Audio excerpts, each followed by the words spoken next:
Hi, James Gurney here with a tip for painting cityscapes. To get a feeling of light and atmosphere, paint toward the light and backlight your subject. We're going to do two paintings today, one of Newburgh, New York, and another one of Kingston. And in both of these I made the sky very light, and what I want to do is paint this scene, even though it's all in shadow, it's all backlit by the sun. I want to get the feeling that just those bright rooftops are in light. I pre-primed the surface of my watercolor paper with casein, a light sky gradation. You could also use an acrylic, a matte acrylic. When painting toward the light, I find it helps to have a cap with a brim to shield the sun and a dark shirt. I'm using a fairly small palette of watercolor from tubes, and I'm using gouache for the white.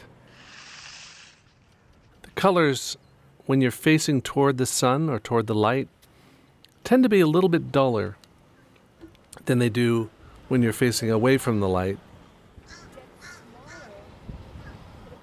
So the way to think of that brick in the shadow, for example, is to keep in mind that it's darker than it would be if it was directly lit by the sunlight, and it's cooler because it's lit by the blue of the sky behind us.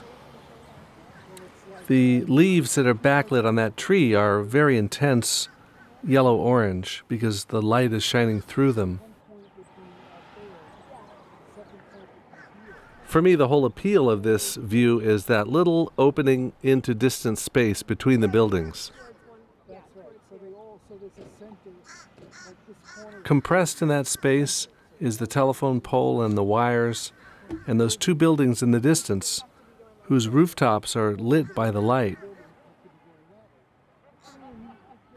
That car that's parked across the street has blue windows because it's picking up the sky colors.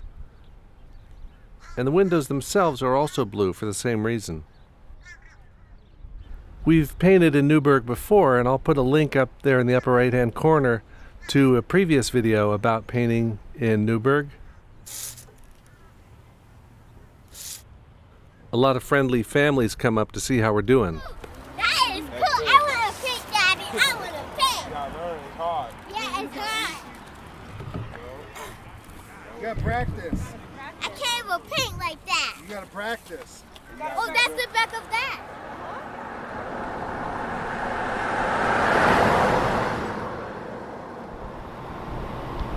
In order to make the sky look bright, the small forms that intersect it, like poles or the tops of buildings, can be lightened up just a little bit.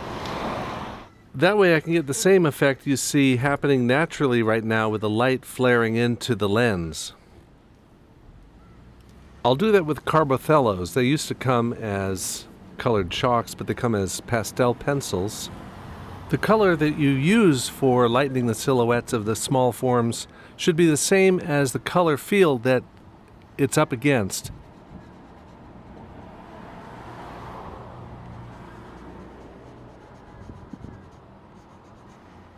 So blue around the bright blue sky, warm around the bright warm ground.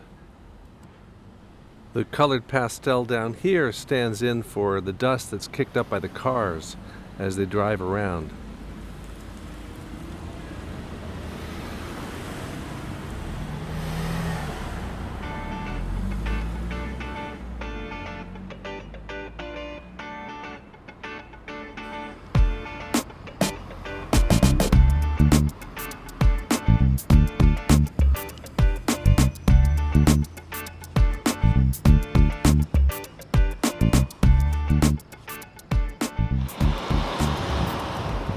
Okay, so finished that first painting, and that's pretty close to the effect I wanted, but I still didn't really deliver that effect of the bright poles against that bright light.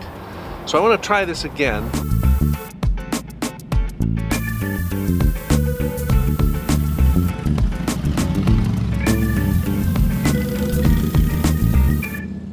You may remember I painted this sign a little closer in on a rainy day.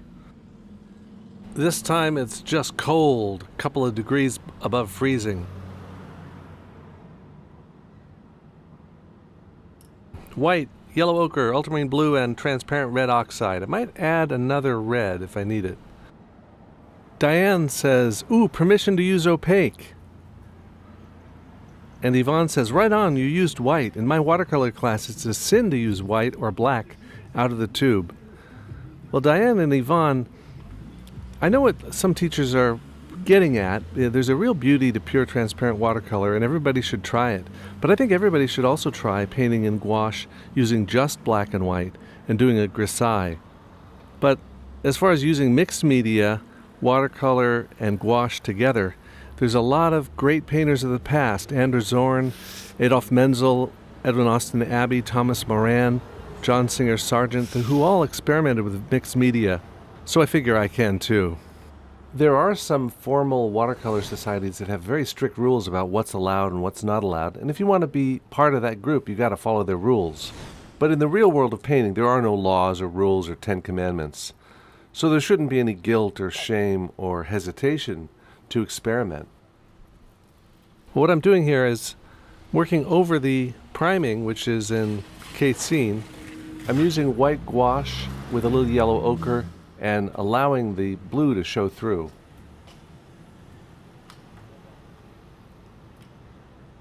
My hands are kind of freezing here. That's why my movements are so jerky. But I want the tops of the trees to be lost in the milky white color of the sky.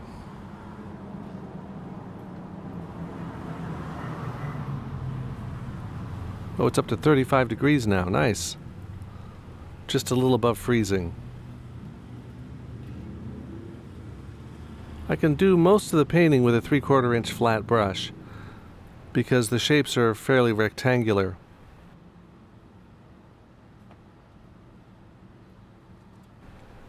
I'm mindful of the vanishing point in this one-point perspective.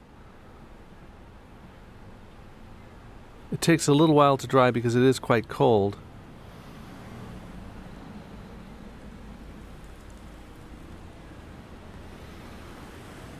Now I'm mixing some white, a little bit of it, with the blue. I want to make the poles a good deal lighter than they appear to my eye as they cross over the sky. Simon asks, do you take a picture and use that as a guide at the same time? Yes, it's good to have a little point-and-shoot camera or a phone and take a picture and see how the camera interprets the scene you're looking at. It's often very surprising.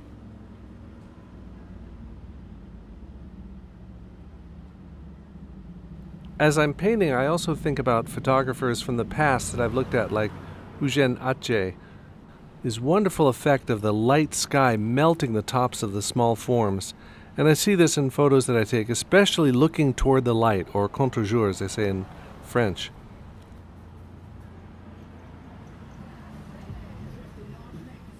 And so these telephone poles are much lighter than they appear because I want to have that effect that the sky is kind of melting that in kind of a bright, glaring fog.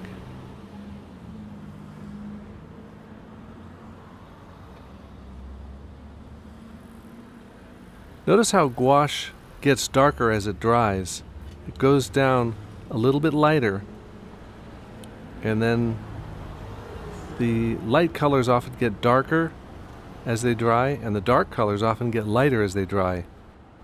Speeding things up here are the wires and telephone poles. I actually did a study of a utility pole, right? In fact, the one I'm sitting under, to try to understand what's going on up there. John Sanchez says, I hear a lot about composition, but I can't quite wrap my head around rules for it. It seems to be about what feels right. You make the everyday subject to be extraordinary. Could you please talk about this?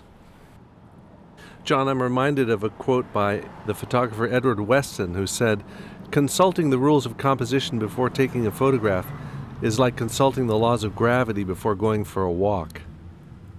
Another quote I like is by Jean Cocteau, the director who brought us the original Beauty and the Beast. He said, true realism consists in revealing the surprising things which habit keeps covered and prevents us from seeing.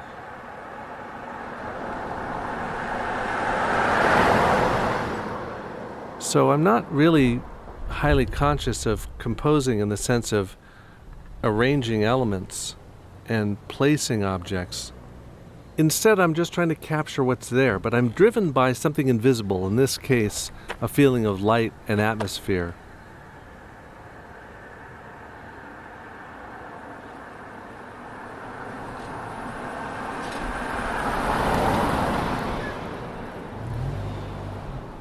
Chris Kitty says, how do we know when to stop? Usually it's circumstances beyond my control that make me stop. It's time to go. I've done all I can do. The light has changed. That sense of urgency pushes you with your technique to be as direct as possible and to capture as much as you can in a short amount of time. So you can use those tips to try to get a feeling of light and atmosphere. Make the sky a little bit lighter, make the area in shadow as you look toward the light, and use either chalk or white gouache or transparent watercolor to paint those poles and those trees and the tops of those buildings a little lighter where they meet the sky.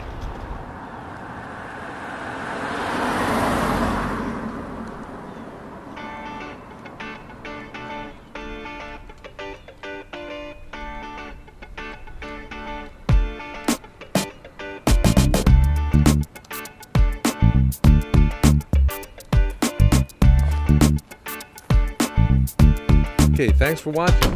You might want to check out my website or subscribe to my channel. And then here's a playlist with more good stuff and a video that continues the story.